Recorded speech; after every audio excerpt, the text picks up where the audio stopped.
Miss Barbie Forteza, abay napasigaw sa pa-I love you nitong si Mr. David Licauco kay Miss Barbie. Usapan po natin itong si Miss Barbie Forteza kasi matapos po na mapag-usapan yung pagiging close nitong si Miss Barbie Forteza and Mr.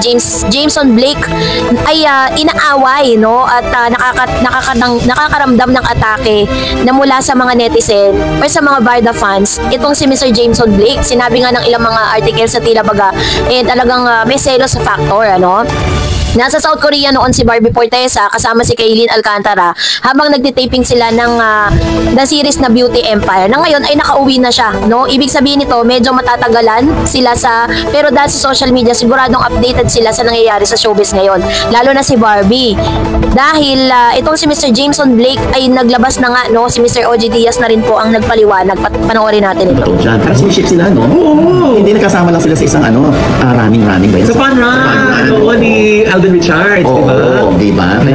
Yun na nga, Mama Loy. Tinanong ko si Jameson Blake sa real score nila ni Barbie. At ang sabi ni Jameson ay naging close talaga sila ni Barbie sa maikling panahong nagkasama sila sa isang pelikula na malapit na raw ipalabas. Mabait daw si Barbie at very professional. At kung liligawan ba niya si Barbie, ang sabi lang ni Jameson, I'm still trying to get to know her. Hehe. Huwag nabigyan ng malit kayo. Mula mismo sa bibig ni Mr. Jameson Blake, tinanong po siya ni Mr. OG Diaz kung nanliligaw ba di umano siya kay Miss Barbie Forteza. Na agad namang sinagot ni Mr. Jameson Blake na parang sinasabi niya na kinikilala niya pa si Miss Barbie, which means ang answer doon is no. 'Di ba? Kung babasahin niyo po yung sinabi ni Mr. OG Diaz, kasi kung nililigawan niya, parang ang unfair naman kay Barbie kung i-deny siya ni Jameson Blake. So dahil po doon sa statement na yon, mas nalinawan tayong lahat na kaya po may mga ganong ganap, naging close po sila dahil po doon sa movie in a short span of time. Kasi si Barbie Forteza naman, kung i-check natin yung mga friendship niya dati, 'di ba? Talagang very friendly at napakadali siyang pakisamahan. Kaya napakarami niyang mga co-actors and actresses na nagsasabing mabait daw talaga si Barbie, lalo-lalo na sa kanyang mga katrabaho. Very professional. At talagang masasabi mo talaga na yun yung kanyang personality. Kaya marami talagang napapahanga ni Miss Barbie. But it doesn't mean na kung ano man yung nakikita natin closest silang sa kanilang dalawa ay may ibig sabihin na yun. So nilinaw Mr. Jameson Blake matapos siyang atakein ng ilang mga Varda fans, and I don't know kung sino-sino yung mga yun na talagang sobrang bayolente. Sabi niyan, kung may mga kinilig sa photo nila Jameson dahil kinitaan sila ng chemistry, meron din naman mga violent reaction. Hindi sila makakapayag na pwede nang may ibang makapareha si Barbie at hindi puro si David. Happy ang fans si Barbie na may ibang aktor na nakakanta ng chemistry kapag kasama siya. Kaya lang, ang mga Barda fans ay hindi talaga natuwa. Hindi raw iniisip ni Barbie na may Barda fans na nasaktan, lalo na't parang sweet sila agad ni Jameson. Ang sama pa raw ng tiyempo ni Barbie na makitang kasama si Jameson dahil ilang linggo na silang hindi nagkikita ni David. So yun naman pala yung pero yun nga, ang isa sa mga pinakapaglilinaw na sinabi niya or sinabi ni Jameson Blake na magkaibigan lang sila dahil sa movie nga po yun. Pero ito nga, pinakilig naman ng ilang mga Barda fans ang ilan sa mga revelation dito pong si Miss Barbie Forteza and David Licauco. Let's watch this video clip. Yung pag-arte, you think, you love, you love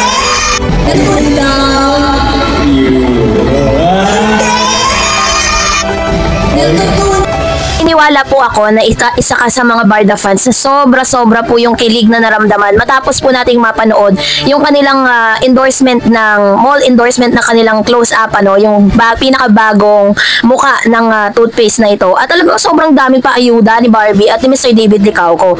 And then habang pinapanood ko po ng buo yung ilan sa mga segment at ilan sa mga tanungan at bukulan nila ng mga salitaan, ay makikita mo talaga na may something may spark at talagang makikita mo umaapaw yung kilig between Barbie and David. Makikita ko dito si David kasi hindi talaga siya ganun ka-expressive pagdating po kay Barbie noon nung may jowa pa si Barbie. At ganun din si Barbie, parang sobrang may limitation yung pagpapakita niya kung paano siya magiging sweet kay Mr. David Licauco. Pero this time ay all out talaga sila kung magpakita ng kanilang kilig, magpakita ng kanilang kung paano nila talaga pinapakita sa publiko that they are really confidently na in love to each other. Alam niyo, ako na talaga magsasabi in love na talaga itong si David Licauco kay Miss Barbie Forteza. Kasi hindi naman po tayo pinanganak kahapon para po hindi talaga maintindihan ang ilan sa mga kinikilos nitong si Barbie at saka si David Licauco. Kulang na lang talaga aminin nila sa publiko that they are in a relationship or nasa courting stage na sila.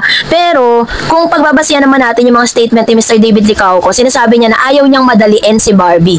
And isa pa sa mga ebidensya, matapos ilabas si Mr. David Licauco yung kanya pong song sa Spotify, may nagtanong po, sabi niya, kanino kaya idinededicate ni Mr. David Licauco yung kanyang kantang I Think I Love You na napapakinggan na po at talagang kasama sa top list ng Spotify. Ni-repost ni Mr. David Licauco ito pong post na to. Sabi dyan, kanino mo ba gustong sabihin yan, David? Spill the tea.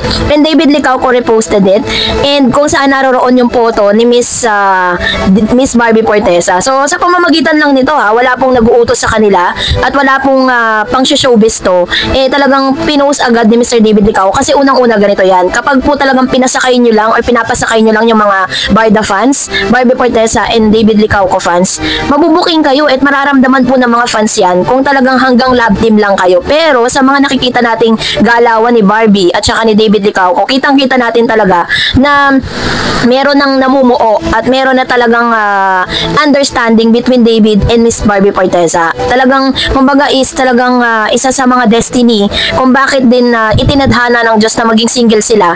Kasi nga, darating yung punto na to at hindi natin inaakala na sa pamamagitan ni David Licauco ay iibig muli ang isang Barbie Fortesa. Ayun po ang pangarap nating lahat. Diba? Lahat tayo nag-aspire that one day makita natin sila na totoo na talagang magka-holding hands, nagsasabihan ng I love you, diba? Para at least yung nakikita natin mga magagandang bagay sa kanila ngayon, hindi na lang natin masasabing pang showbiz lang. So, kayo po, anong inyong saloobin patungkol dito? Comment down below. And that's it for today. For more videos and updates, please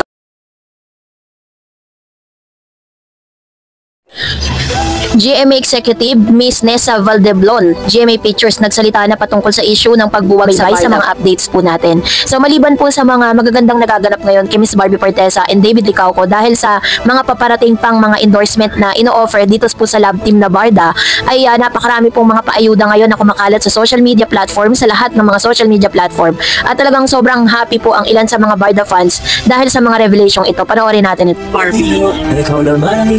Brownie. Brownie, tama!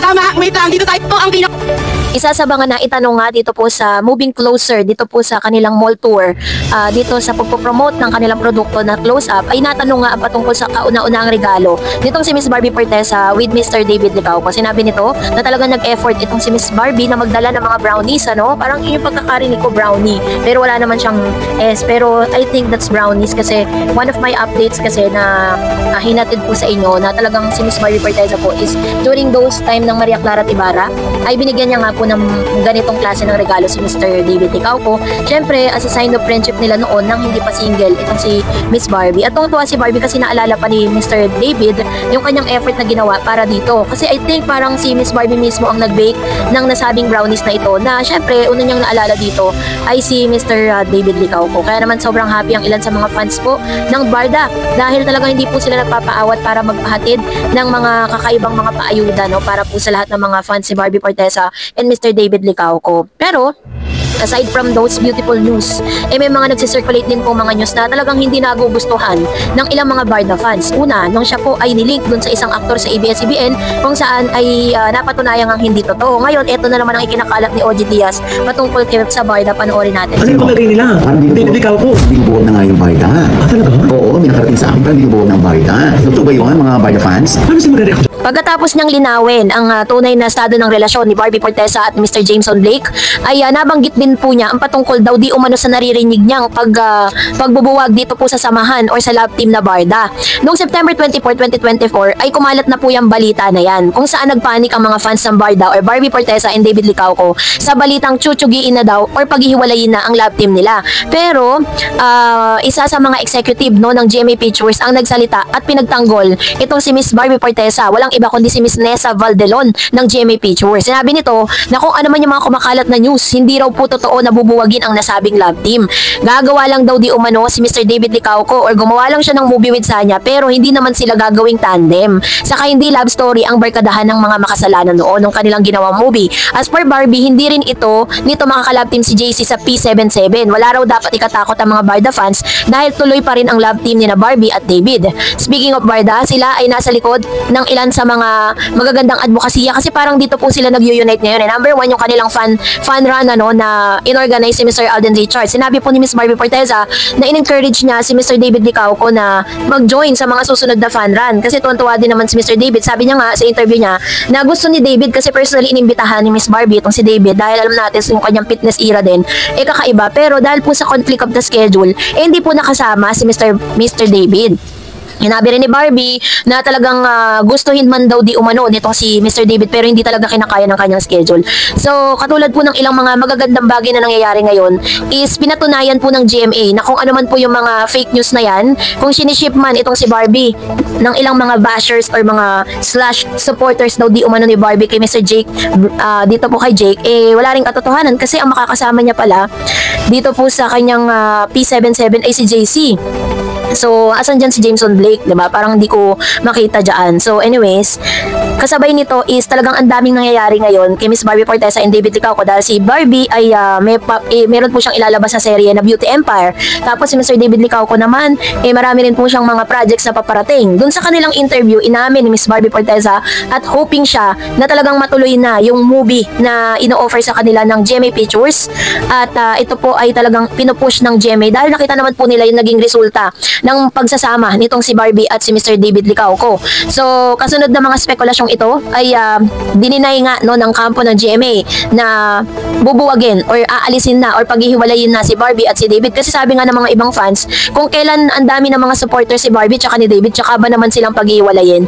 Diba? Nanatili na nga sila kahit po may tinatawag na solo era. Kahit meron pong proyekto si Miss Barbie na hindi kasama si David tapos may mga project naman si David na hindi kasama si Barbie pero still, nandyan pa rin po ang mga fans ng Barda. Kaya naman deserve din ng Barda fans na makapanood ng proyekto, yung tamang project para kay Miss Barbie at kay David Licauco. Yun po yung pinakaantay ng lahat kasi nakita naman po natin yung naging resulta kung paano sinuportahan ng mga tao yung kanila pong first ever na endorsement together sa mall pa lang po at talagang hanggang sa ngayon ay pinag-uusapan po siya online. Nakita na ng GMA na talagang sobrang daming supporters ni Barbie at ni David na hanggang sa ngayon ay talagang nag-aabang sa mga next projects po nila.